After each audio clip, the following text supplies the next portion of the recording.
Bangla computer academic চ্যানেলের সকলকে জানাই আন্তরিক শুভেচ্ছা ও অভিনন্দন। আজকে আমরা খুব গুরুত্বপূর্ণ একটা ভিডিও নিয়ে এসেছি।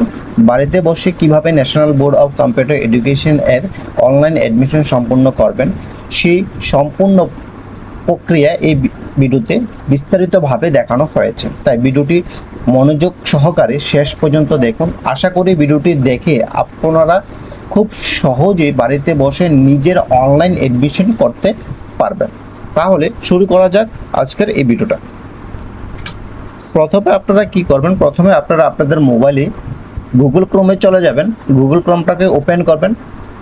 ওপেন করার পরে আপনাদের সামনে এরকম গুগল পেজের ওপেনিং পেজটা দেখাবে। তারপরে আপনারা কি লিখবেন, এখানে আপনারা লিখবেন আমাদের অফিসিয়াল ওয়েবসাইটটা www.nbce.in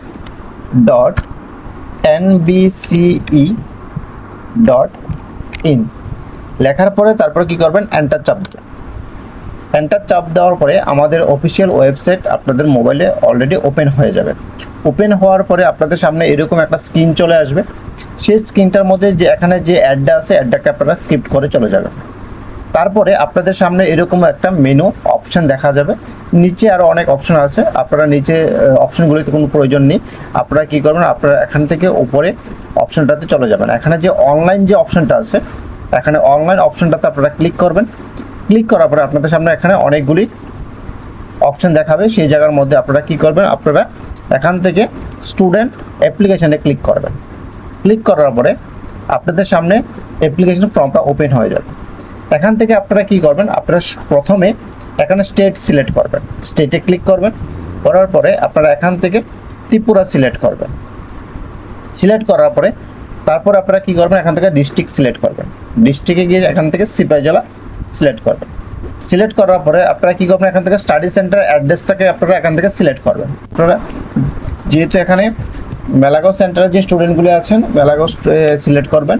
যারা অন্য সেন্টারে বা অন্যান্য এরিয়ার মধ্যে আছেন, তারা অন্যান্য এই এরিয়াগুলি সিলেক্ট করে তারপরে কিন্তু আপনারা ফর্ম ফিল আপটা করবেন। তো তারপরে কি করবেন, তারপরে এখান থেকে আপনারা কোর্স ক্যাটাগরিতে সিলেক্ট করবেন। ক্লিক করার পরে আপনি যদি 3 মান্থের হয়ে থাকেন তাহলে 3 মান্থ সিলেক্ট করবেন। আপনি যদি এখানে 6 মান্থ হয়ে থাকেন তাহলে 6 মান্থ লিখবেন। যদি আপনারা এখান থেকে যদি 1 ইয়ার কোর্সেস হয়ে থাকেন তাহলে 1 ইয়ার সিলেক্ট করবেন, এবং 2 ইয়ার হয়ে থাকলে 2 ইয়ার সিলেক্ট করবেন। তো যারা 1 ইয়ার বা 3 মান্থ আছেন, যেটাতে আছেন যেটাতে ক্লিক করে নেবেন। এখান থেকে আবার আরেকটা জিনিস বলে দিচ্ছি, অনেক স্টুডেন্টরা আছেন যারা আপনারা এই 1 ইয়ারের কোর্স 6 মান্থের মধ্যে শেষ করছেন, এবং যারা 6 মান্থের কোর্স 3 মান্থের মধ্যে শেষ করছেন, কিন্তু আপনাদের মেইন কোর্সের যে ডিউরেশন আছে সেই কোর্সটা কিন্তু সিলেক্ট করবেন। এখান থেকে সিলেক্ট করে নেবেন। আপনাদের সময়ের কারণে আপনারা কিন্তু সেটা ওভারটাইম করে আপনারা আপনাদের কোর্সগুলিকে কমপ্লিট করছেন, কিন্তু আপনাদের ডিউরেশন, মেইন কোর্সের ডিউরেশন যেটা থাকবে সেটাই কিন্তু থাকবে। 6 মান্থ হলে 6 মান্থ, 1 ইয়ার হলে 1 ইয়ারে থাকবে। তো সেই জায়গাতে আপনারা কী করবেন, এখান থেকে আপনারা মেইন কোর্সের যে ডিউরেশন সেটি আপনারা সিলেক্ট করবেন। 6 হলে 6, 3 হলে 3। জাস্ট আমি 3 ক্লিক করলাম। করার পরে আপনারা এখান থেকে কোর্স নেম, এবার 3 মান্থের আপনারা কোন কোর্সটা নিয়েছেন সেটা আপনারা এখান থেকে সিলেক্ট করবেন। তো আপনারা যদি বুঝতে সমস্যা হয় তাহলে আপনারা কী করবেন, আপনাদের প্রত্যেকটা সেন্টারে কিন্তু আমাদের অ্যাডমিশনের পেমেন্ট কার্ড দেওয়া হয়। সেই পেমেন্ট কার্ডের মধ্যে কিন্তু আপনাদের কোর্সের নাম লেখা আছে। আপনারা ওই পেমেন্ট কার্ড থেকে কিন্তু আপনাদের কোর্সের নামটা এখান থেকে দেখে নিতে পারেন। যেমন কিছু কিছু স্টুডেন্ট আছে যেমন basic computer course with AI নিয়েছে, তো যারা এআই কোর্স নিয়েছেন তারা এআই সিলেক্ট করবেন। যারা জাস্ট বেসিক কম্পিউটার ট্রেনিং নিয়েছেন তারা অনলি বেসিক ট্রেনিংয়ে সিলেক্ট করবেন। যে কোর্স নিয়েছেন সেটি আপনারা এখান থেকে সিলেক্ট করে দেবেন। তাহলে এখান থেকে আপনারা basic computer course with AI যারা নিয়েছেন তারা জাস্ট এটাকে ক্লিক করবেন। ক্লিক করার পরে কিন্তু আপনাদের এখানে অটোমেটিক এগুলি ফিল হয়ে যাবে। তারপর আপনারা কি করবেন, তারপর আপনারা এখান থেকে স্টুডেন্ট নেম, এখানে যে কোনো একটা স্টুডেন্ট নাম দেবেন। তারপরে স্টুডেন্টের বাবার নাম দিবেন। তারপর এখানে মার নাম দিবেন। তারপর আপনাদের ডেট অফ বার্থগুলি সুন্দরভাবে দিবেন। এখানে ডে, মান্থ, ইয়ার সেট করা আছে। আপনারা এখানে জাস্ট ক্লিক করে করে ডেগুলি, ডে, মান্থ, কোন মান্থে এবং কোন ইয়ারে সেটা আপনারা এখান থেকে পুরোটা ফিল করবেন। তারপর এখানে রিলিজিয়ন বলতে এখানে হিন্দু, মুসলিম, খ্রিস্টান এরকম আছে। আপনারা যে রিলিজিয়ন থাকবেন সেই রিলিজিয়নটা এখানে সিলেক্ট করে দেবেন। তারপর এখানে জেন্ডারের মধ্যে মেল ফিমেল সেট করা আছে। আপনারা যারা মেল তারা মেল সিলেক্ট করবেন, যারা ফিমেল তারা ফিমেল সিলেক্ট করবেন। তারপরে এখান থেকে আপনারা মেরিট এবং আনমেরিটের যে অপশনটা দেওয়া আছে, যারা মেরিট আছেন তারা অবশ্যই মেরিট সিলেক্ট করবেন, যারা আনমেরিট আছেন তারা আনমেরিট ক্লিক করবেন। তারপরে আপনাকে এখানে দেওয়া আছে কি ক্যাটাগরি, ক্যাটাগরির মধ্যে যারা এসসি তারা এসসি সিলেক্ট করবেন, যারা জেনারেল সিলেক্ট করবেন, যারা এসটি সিলেক্ট করবেন। তারপরে এখান থেকে দেওয়া আছে লাস্ট জেনারেল কোয়ালিফিকেশন এডুকেশন কোয়ালিফিকেশনটা দিয়ে দেবেন। আপনার লাস্ট কোয়ালিফিকেশন যেটা আছে সেই কোয়ালিফিকেশনটা এখান থেকে আপনারা দিয়ে দেবেন। আপনারা জাস্ট এখান থেকে কোয়ালিফিকেশনটা সুন্দরভাবে দিয়ে দেবেন। তারপরে আপনারা কী করবেন, আপনাদের মোবাইল নাম্বারটা দেবেন, মোবাইল নাম্বার দেবেন সুন্দরভাবে, মোবাইল নাম্বারটা দেবেন, কারণ আপনাদের এখানে রেজিস্ট্রেশন হওয়ার সঙ্গে সঙ্গে আপনাদের মোবাইলে কিন্তু অটোমেটিক মেসেজ চলে যাবে। তো তার জন্য আপনারা কিন্তু এখানে ভ্যালিড একটা মোবাইল নাম্বার ইউজ করবেন।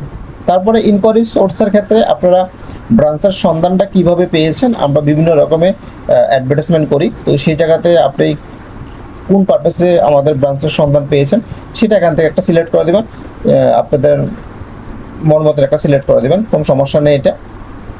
তারপরে এখান থেকে কী দেওয়া আছে, এখানে আইডেন্টি কার্ড, এখানে আইডেন্টি কার্ড হিসাবে এখান থেকে আপনি আপনার কাছে যে ডকুমেন্টসগুলি থাকবে এখান থেকে যে কোনো একটা ডকুমেন্টস সিলেক্ট করে দেবেন। বেশিরভাগ আপনারা আধার কার্ড সিলেক্ট করবেন, কারণ সবারই আধার কার্ড আছে, তাহলে এখান থেকে আপনারা আধার কার্ড সিলেক্ট করবেন। আধার কার্ড সিলেক্ট করার পরে এখান থেকে আইডি কার্ড নাম্বার, এখান থেকে আপনারা কী করবেন, এখান থেকে আইডি কার্ড যে নাম্বারটা আছে সেই নাম্বারটা কিন্তু এখানে আপনারা বসাতে হবে। যদি আপনারা এখানে আধার কার্ড সিলেক্ট করেন তাহলে এখানে আধার কার্ডের নাম্বারটা আপনারা বসিয়ে দেবেন। তারপরে এখানে কী করবেন, অ্যাড্রেসটা কী করবেন, আপনাদের ফুল পার্মানেন্ট অ্যাড্রেস দেবেন, আপনাদের village, post office, PS, sub division সবটা আপনারা একটা ঘরের মধ্যে ফিল করবেন। তারপরে এখানে পিনকোড, আপনাদের পিনকোডটা অবশ্যই এখানে সিলেক্ট করে দেবেন। তারপরে কি আছে, হোয়াটসঅ্যাপ নাম্বার, অবশ্যই আপনারা ভ্যালিড একটা হোয়াটসঅ্যাপ নাম্বার দেবেন, কারণ আপনার যখন এই ফর্মটা সাবমিট হবে তখন অটোমেটিক আপনার হোয়াটসঅ্যাপে কিন্তু মেসেজ চলে আসবে। তো তার জন্য আপনারা কী করবেন, আপনারা ভ্যালিড একটা হোয়াটসঅ্যাপ নাম্বার দেবেন এখানে। তারপরে আপনারা সুন্দরভাবে একটা পাসপোর্ট সাইজ ফটো, কোনো সেলফি না, যাতে আমরা অফিসিয়াল ক্ষেত্রে বা স্কুলের ক্ষেত্রে যেভাবে আমরা ছবি জমা দিই সেই রকমভাবে একটা ছবি আপনাদের মোবাইলে তুলে নিয়ে সুন্দরভাবে পিছনে ব্যাকগ্রাউন্ডটাকে সুন্দরভাবে তৈরি করে আপনারা দেবেন। কোনো কালারিং বা কোনো কিছু ব্যাকগ্রাউন্ড দেবেন না, পাসপোর্ট সাইজের ফটোর ব্যাকগ্রাউন্ড যেমন থাকে সেরকমভাবেই আপনারা এখানে একটা ফটো আপলোড করবেন। আপলোড করার পরে আপনাদের এখানে জাস্ট কী করবেন, সাবমিটে ক্লিক করবেন। সাবমিটে ক্লিক করার পরে অটোমেটিক ফর্মটা সাবমিট হওয়ার পরে আপনার সামনে একটা পিডিএফ পেজ চলে আসবে, সেই পেজটাকে আপনারা প্রয়োজন লাগলে স্ক্রিনশট রাখতে পারেন, না হলে কোনো সমস্যা নেই, এটা অটোমেটিক আমাদের পোর্টালে চলে আসবে।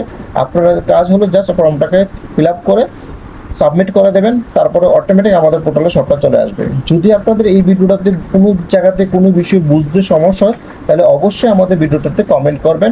আশা করি ভিডিওটা আপনাদের অনেক উপকারে আসবে এবং বাড়িতে বসে আপনাদের national board of computer education form fill আপটা আপনারা করে নিতে পারবেন। তাহলে আজকের জন্য এতটুকু।